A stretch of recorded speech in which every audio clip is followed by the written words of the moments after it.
Destino Historia.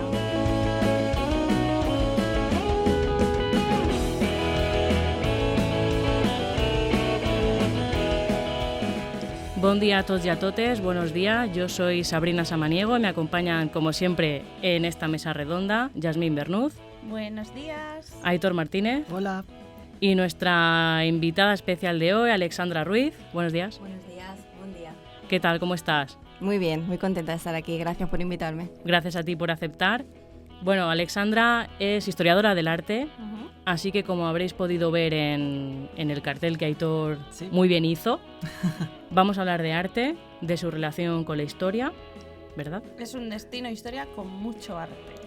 Sí que es verdad que lo comentábamos antes, Aitor, que íbamos a priorizar la pintura. Exacto. Sí, porque claro, arte es mucho, es escultura, es arquitectura, pero nos vamos a centrar hoy en pintura.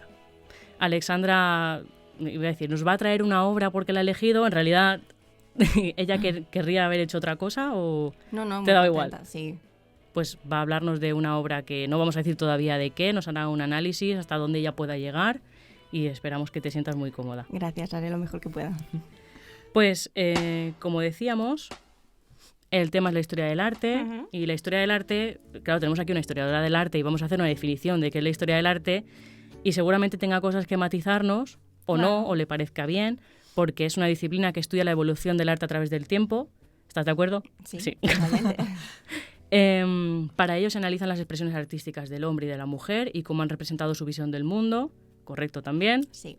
Es que la Wikipedia, hay que huir de la Wikipedia, pero es que hay veces... A veces acierta. Puesto que la historia del arte, entre otras disciplinas sociales, se apoya en la historia y por eso estamos haciendo aquí esta especie de crossover, como se hace ahora con las series de televisión, pues un Pitbull Fonsi de historia y de historia del arte. Para que veas aquel rollo muy de cómo tomarnos unas cañas, pero, Me encanta. pero sin tenerlas delante, que no se piense nadie que estamos aquí. Bueno. ¿Qué información obtenemos a través de la historia del arte? Pues además de la visión particular del que la produce, que nos da periodizaciones, manifestaciones o estilos, técnicas, tipos, y editor, etcétera, muy largo. Bueno, antes era muy fácil saber quién se pintaba o qué historia se contaba porque las pinturas eran un periódico que se podía leer. Sin embargo, con la llegada del periodo contemporáneo, esto ha dejado de ser así. Se hace más hincapié en el arte por el arte, el gusto, la expresión. Porque ¿no te parece, Alexandra, que antes sí que podíamos identificar una obra y un estilo y con el arte contemporáneo es ¿dónde estoy? Sí. ¿Qué estoy viendo? ¿Cómo lo veo? ¿Cómo lo abordo? A lo largo de la historia del arte hay periodos que quieren contar cosas específicas. No todos los periodos quieren contar lo mismo.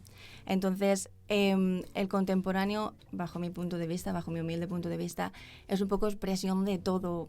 Expresar opiniones políticas o simplemente por lo bello, por lo estético o por lo feo o por... Crea como una visión más general, mucho más impulsado por lo que tú puedas sentir a querer decirnos, pues, qué pasaba en un periodo concreto o un estudio del color o cualquier cosa así. Claro, porque antes la imagen era la imagen y lo expresaba todo y hablo de desconocimiento, y ahora desde la contemporánea el contexto influye en lo que significa la obra y lo que significa para mí no es lo mismo que significa para ti. Totalmente. Y todo es válido. Yo, por ejemplo, la historia contemporánea, yo se lo decía, digo, es algo que he huido de ella mucho, ¿no? No es que me repelía, pero he huido de ella porque es que no la entendía. Para mí me quedaba muy vacía. A mí me gustaban los cuadros, pues el rey, tal, o el que, ¿sabes? Que se entendían. Pero yo, el año pasado, en la conferencia esa de mayo del 68... Sí. Entendí el arte contemporáneo. ¿Ah, sí? Sí. ¿Y pero te gustó? ¿por qué nos dijeron Me eso? encantó. Claro. Sí. Pero porque es un poco también la interpretación de cada uno. Claro. Por eso te gusta, porque tú ves una cosa y yo veo otra. Y claro. Claro. Pero nos puso en contexto, ¿no? No. Kiko, que es nuestro profe de Historia del Arte en la carrera, nos puso en contexto y fue como, ¡oh! ¿Esto expresa de verdad? Fue como un descubrimiento para mí. Y bueno, lo que nos interesa a nosotros y a nosotras hoy es cómo desde la historia nos podemos acercar a una pinacoteca o museo. Desde el Prado hasta el Hermitage, pasando por la Galería Nacional de Noruega, donde se encuentra la mayor colección de ese autor que reconocemos por El Grito, pintado a finales del siglo XIX, como Edvard Munch. Entonces, para ello queremos lanzar a todos los que nos veis y escucháis una serie de aspectos a tener en cuenta, que nos lo matizará si cree necesario Alexandra, a la hora de enfrentarnos a ese momento en el que nos situamos delante de una pintura y pensamos, pues no sé qué me quiere decir con ello, porque hay muchas veces que vas a un museo y dices, y vas pasando rápido por las salas. Pues eso. A eso es a lo que me refería con saber el contexto histórico del artista en sí. Es muy importante saberlo. Claro, porque no sabemos qué nos quiere decir el autor ni qué pretende. Sí, pues... Y al final lo ves y te lo explica alguien y dices, pues vale, puedo llegar a verlo. Pero si es un Austria, es un Austria. Si es un Borbón, es un Borbón. Y eso hay formas de identificarlo. Que ahí vemos la relación con la historia. Entonces, cuando vamos al Thyssen, al Prado, nos hemos ido a Madrid, pero bueno, aquí tenés Sorolla en Valencia, el Mubag en Alicante, que este es contemporáneo, ¿verdad? El de pintura contemporánea, el Mubag. No, ese es el MACA. Ese es el MACA, vale. Y el Mubag es el de Bellas Artes. Eso sí. Gravina, porque está en la calle Gravina. Vaya. Pues estamos viendo obras aisladas, porque vamos a un museo y es una sala anodina, paredes blancas o de un color que no interfiera con la imagen. Es que ahora estoy pensando en Valencia porque vine de clase en Valencia y no sé hablar en castellano. Eso es mentira, no me salía la palabra. Y claro, no sabemos qué nos quiere decir. Entonces, antes de hablar de qué aspectos tenemos que tener en cuenta para enfrentarnos a una obra de arte, queríamos preguntarte a ti que por qué eres historiadora del arte. ¿Qué te llamó a hacer esta carrera? Pues a mí sencillamente desde pequeña me ha gustado el arte. Mis padres también me han inculcado mucho arte, mis hermanos. Siempre hemos tenido en casa el arte. Y también me vi influenciado por un profesor magnífico de historia del arte en bachiller, que fue como la cereza en el pastel, no la gota que como el vaso para decir, vale, sí me decanto por la historia del arte. Y no me arrepiento. Entonces, solo fue en bachiller. Sí. Un curso, porque como aquí vamos a plantearte la siguiente pregunta, Ahí está. como bien decía Yasmín, Claro. se dedica poco tiempo al arte. Es que es eso, en nuestra carrera, la historia del arte, hablo desde el grado, se ve solamente en primero y bueno, el profesor tiene que hacer un trabajo... Maravillas. Maravillas porque es toda la historia del arte. En historia del arte pasa lo mismo, historia se ve muy poca. ¿Te refieres al periodo en la carrera? Sí, Sí, en la carrera. por ejemplo, si a la hora de analizar una obra de arte también tenéis en no sé qué me pasa ahora. En cuenta el punto, contexto. ves como tranquila, si aquí soy yo la que se traba. No, está genial. El punto de vista histórico para poder analizarlo.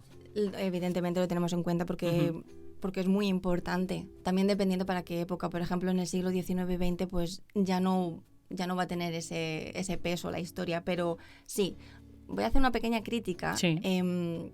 Se necesita más historia en la historia del arte.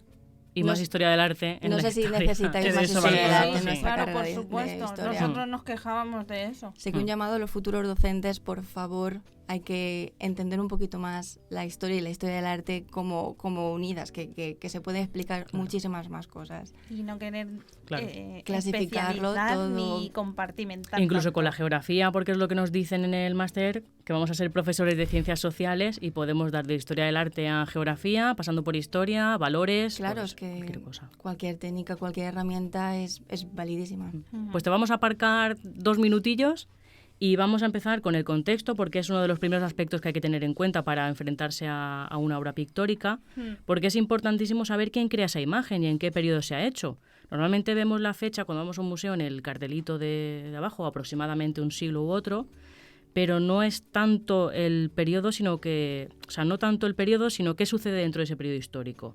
Por lo tanto, ha sido una obra encargada, ha sido rescatada del mercado negro, porque es relevante para saber el propio microcosmos de la imagen, para saber qué intencionalidad tenía en el momento de su producción. O sea, que es muy importante saber el contexto de primeras para saber cómo analizar esa imagen. Sí.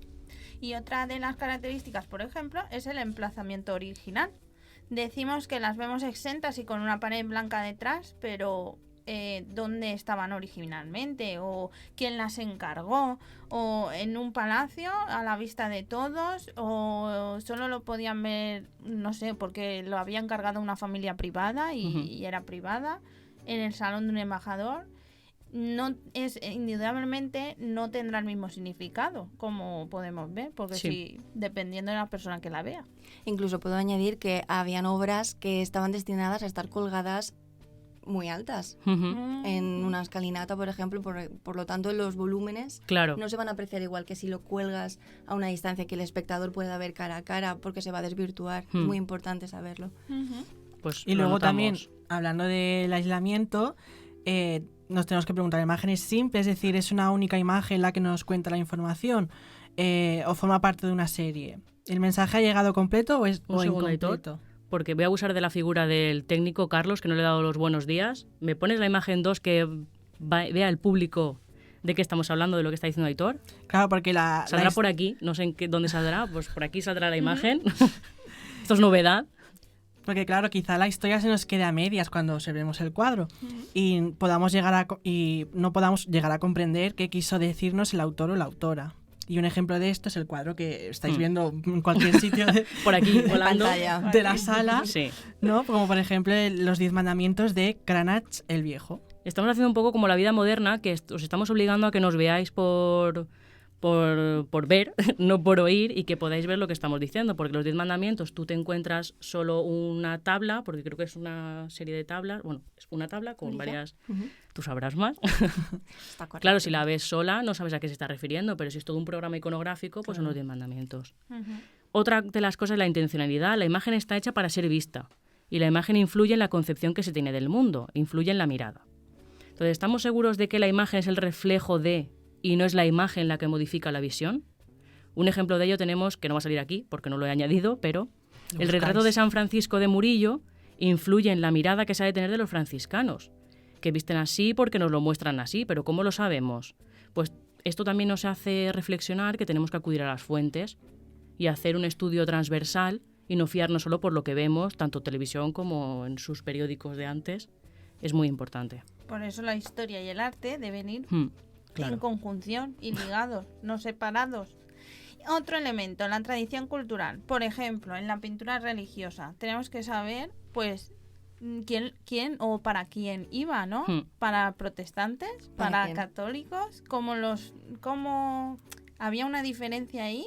Claro, no es lo mismo la última cena que pinta Leonardo, sí. que pinta Leonardo con la última cena que pinta un protestante. Hay que tenerlo muy en cuenta, porque si te enfrentas a ello, dices, pues ¿qué estoy viendo aquí? ¿Una reunión de amigos cenando? Sí, pero no. Claro. Y bueno, por último, la diferencia temporal entre lo que representa la imagen y la época en la que se realiza. No será lo mismo representar la batalla de Lepanto en el siglo XVI que en el siglo XIX, pues el simbolismo cambia mucho. Bueno, como queríamos darle prioridad a lo que nos va a contar Alexandra, vamos a dejar, por si nos sobra tiempo, lo que teníamos preparado, que era hacer cómo podemos ver qué nos está diciendo una pintura a través de sus atributos. Pues una bengala, un orbe, una cruz, lo que sea. Lo vamos a dejar para el final porque queremos que nos hables de la obra que nos has traído, que nos digas autor. Sí, pues ya mismo. Vale, pues... Un segundo, nos pones a Caravaggio, por favor. A Caravaggio. Sí, porque lo he ordenado yo mal, pero es que yo soy así. Alexandra, tendremos la obra por aquí, o sea que puedes ir haciendo referencia, que la estarán viendo. Pues efectivamente, la obra va a ser La muerte de la Virgen de Caravaggio.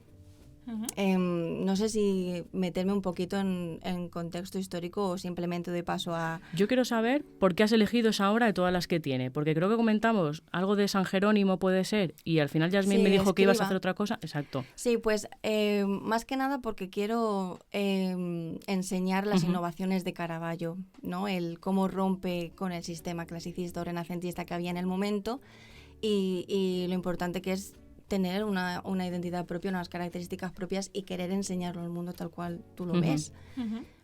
Simplemente lo he escogido por eso. Y también porque refleja muy bien el claroscuro, que es el toque maestro de Caravaggio. Porque a ti, perdona que te interrumpamos, que te interrumpa, ¿qué estilo te gusta? Porque no sabemos, antes hemos dicho, haznos algo moderno, pero a lo mejor esto no es lo que más te llama la atención, no sé. Pues... ¿Qué autor, qué estilo, qué obra de arte, tu preferida?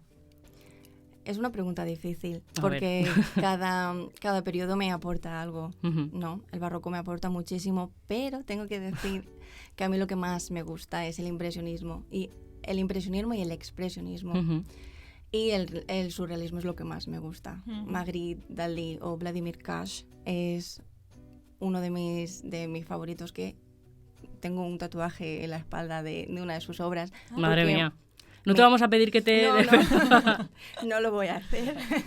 Pero sí, así como nota.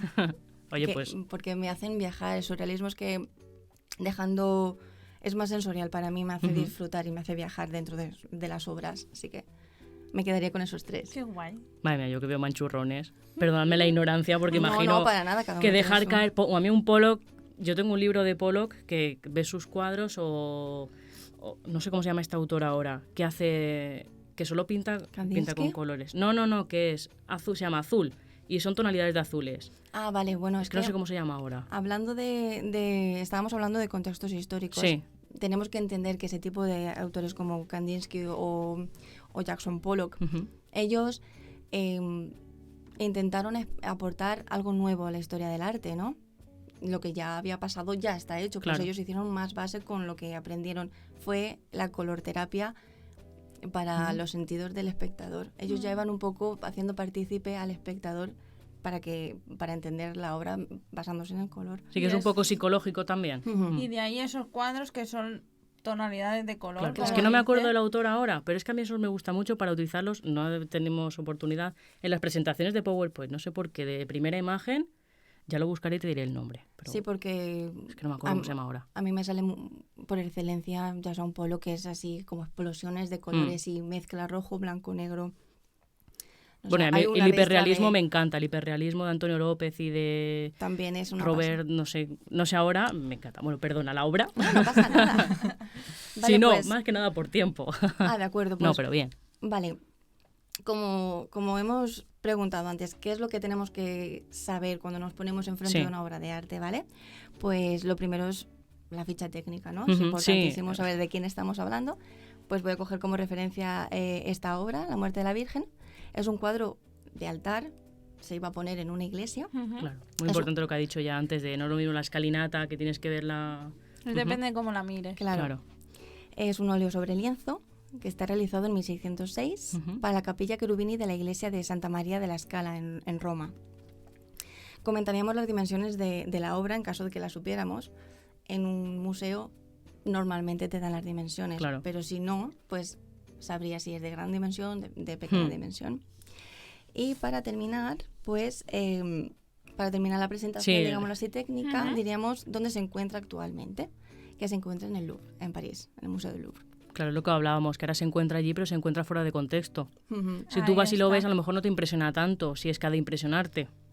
Sí, Claro. bueno. Sí, adelante. Sí, iba a decir Con- otra cosa, pero voy, No, a, seguir, sí. voy a seguir por... Sigue con la ficha. Vale, pues entonces entramos en los valores formales de la obra, lo que viene siendo el dibujo, el color, la luz, la representación, la composición, un poco así lo más técnico, ¿no? Bueno, pues se trata de una escena religiosa, la muerte de la Virgen María, exactamente. La figura de la Virgen es la protagonista de la obra, ¿no? Podemos observar a una mujer joven de pelo suelto y de humilde vestimenta que yace en el suelo con el abdomen hinchado, los tobillos hinchados y una mano inerte, la izquierda, que está mirando, que está dirigiéndose al suelo, que no al cielo. Ya Lo hay dejo un ahí. Eso ya primer nos ha cambio, dejado ahí... ¿eh? Hay un- Yo lo del tobillo hinchado me ha matado, porque no me hubiera fijado los tobillos hinchados. los tobillos y el Yo y en el el vientre, vientre claro. sí me fijé, que yo pensaba que es que la había dibujado embarazada, no sé por qué. Y no. Ah, vale, Ahora- digo, ahora- acabas de desvelarlo todo, ¿no? Pues No, no. después contestaré a esa pregunta.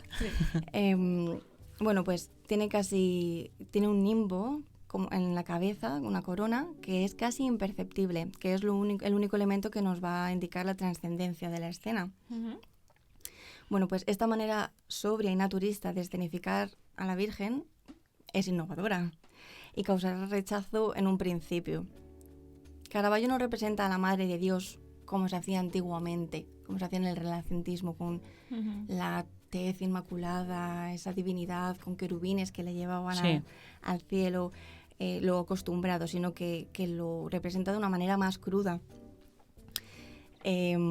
Bueno, seguimos que vemos, perdón, que me he atascado ahí, Sí. a María Magdalena en primer plano, sentada en una silla llorando, tapándose la cara con las manos, pues la observamos desconsolada. Bueno, ¿qué podríamos decir de María Magdalena? Si entráramos aquí en Bueno, disputas pues, ideológicas y... necesitaríamos otro programa, otra pero de una sesión hora. debate. Sí. Y hay que Concilio Vaticano y todo hablando. Bueno. Y bueno, pues eso. Distinguimos también a San Juan en la cabecera de la cama, a San Pedro y a San Pablo, que se inclinan sobre el cuerpo de la Virgen. ¿Y cómo, Alexandra, no sé si lo vas a contar, perdona que te vaya interrumpiendo, pero es así por... ¿Cómo podemos identificar a San Juan, a San Bautista, a San no sé quién? ¿En este cuadro sale algún atributo con que lo podamos identificar? Por ejemplo, si es San Lorenzo, pues ya a lo mejor llevaría una parrilla. Entonces, ¿salen con algún elemento o no? No salen con ningún elemento. Bueno, así a grandes rasgos yo diría que no. Si me equivoco, pues por favor, hacérmelo saber. ¿Y cómo sabes que son ellos? Pregunto. Porque he mirado fuentes y... Vale, o sea, poniéndolo en relación con fuentes, vale. Claro. No, es que es curioso. ¿Sabes? No es que lo haya yo identificado por sus atributos, sino que los libros lo dicen. Vale. Ujú. Caravaggio, pese a que la escena transmite dolor de duelo, perdóname que siga. No, por favor, si lo que tienes que hacer es seguir. Se aleja de la escuela manierista, evitando el estudio de las diferentes expresiones de dolor. Simplemente sabemos que hay dolor, ¿no? Pero lo hace de una manera más natural. Es que yo creo que Caravaggio es muy realista. Como vemos, a la Virgen no la representa como antes. Y yo creo que no tendrán atributos, o si los tienen imperceptibles también los apóstoles por eso. Porque como es tan realista, ¿no? Y se va a lo cotidiano para expresar algo religioso. Claro, es que Caravaggio en esta obra coge como modelos a personas de la calle. Y es más, él estuvo un tiempo viviendo, la mayoría del tiempo viviendo en barrios bajos, en la pobreza, con... Eso me interesa. Con mucha prostitución, muchos ladrones. Y coge ese tipo de modelos para representar una escena divina. Claro. Eso también causará rechazo. Claro, lo que tú decías, que antes estaba inmaculada y ahora está Claro, yace. Es otra manera, eso es. Representa otra manera de... En vez de una ascensión, pues se dedica simplemente al hecho crudo de que ha muerto. Sí. Que es una muerte, lo que es en realidad. Tú, como hablaste el otro día mucho, te tenemos aquí contenida. No, te he quitado el puesto. Sigue. Perdón. Bueno, pues sigo. Sí. Hablemos del decorado, ¿vale? La estancia está pobremente amueblada. Apenas tiene una gran cortina roja que cuelga de las viguetas del techo, sin otro mobiliario que una cama de cinchas, una silla y una jofaina o lavamanos que probablemente se vaya a usar para lavar al cadáver. Madre mía. La gran cortina roja combina con el vestido de la Virgen María. El color rojo del vestido de la Virgen es un color asociado a las mujeres humildes o prostitutas. Caravaggio en esta obra sustituye la representación divina de la Virgen por una mujer de barrios bajos, como he comentado antes, y a la vez cambia el tradicional color azul asociado a la pureza mariana por el rojo, que esa será otra innovación que hará que la sociedad de la época lo rechace. Se lo he comentado, que el rojo me causa impresión porque el rojo antes era un color como de la excelencia, ¿no? Del emperador, pero porque era muy caro de conseguir. Sí, el carmesí, ¿no? La cochinilla. Ya estamos en esta época en que se ha descubierto la cochinilla porque es exclusiva de América. Y ahora sea barata. Ahora es gente humilde, ahora es para las prostitutas, fíjate. Qué cambio hay en el color, ¿eh? Pues se puede hacer de interpretación, ganaba mucho dinero. Bueno, por favor. También. Sigamos con innovaciones de Caravaggio. Sí. La escena transcurre de noche. Hasta el momento nadie había osado, y digo osado porque tenías que seguir las pautas clasicistas y renacentistas, de hacerlo de día con mucha iluminación, con mucha, ¿no? Un ambiente, un aura divino. Pues él lo hizo de noche. Y con esta escena así de noche, pues él metió su técnica claroscuro y la podemos como apreciar más por eso, ¿no? Porque la escena está transcurrida en la noche. Bueno, el brillo devastador de la luz proviene desde la izquierda de la obra, que luchando contra la sombra se detiene en las partes menos estéticas de la obra. O sea, está rompiendo de lo divino a las calvas de los apóstoles, o a los cuellos hinchados por la tensión del momento, o incluso por las manos, ¿no? Y eso hace que el espectador sienta la angustia, sienta el dolor, como que lo va transmitiendo.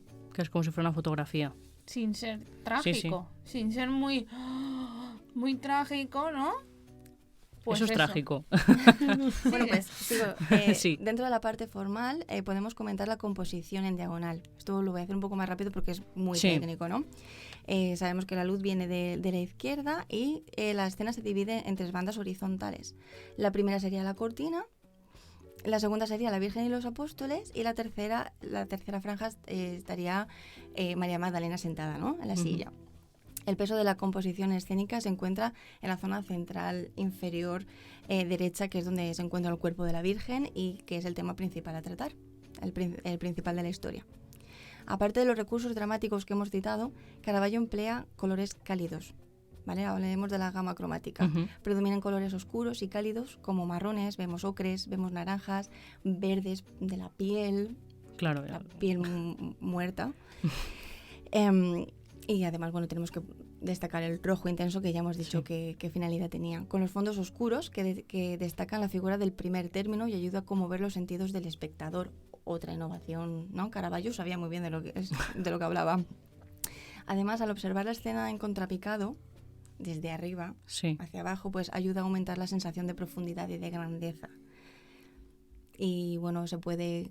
Bueno, yo he terminado la Sí, perfecto, porque mira qué tiempo llevamos, que son 26, acabamos 30. Pues para terminar, Sí. voy a decir que esta escenografía se puede entender de 2 maneras, ¿vale? Por ejemplo, la austeridad y la humildad de la estancia puede invitarnos a pensar que estamos ante un acontecimiento cotidiano que es donde el milagro se hace evidente a través de las cosas más sencillas.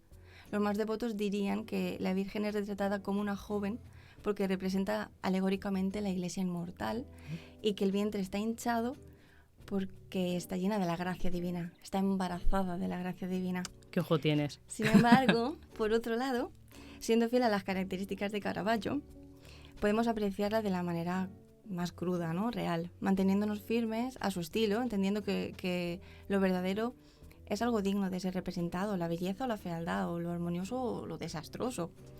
Entonces veremos una Virgen inspirada en una prostituta de los barrios bajos de Roma que se ahogó en el río unas semanas antes, alejada de la escuela manierista, creando así su estilo propio y tan inspirador a los artistas sucesores.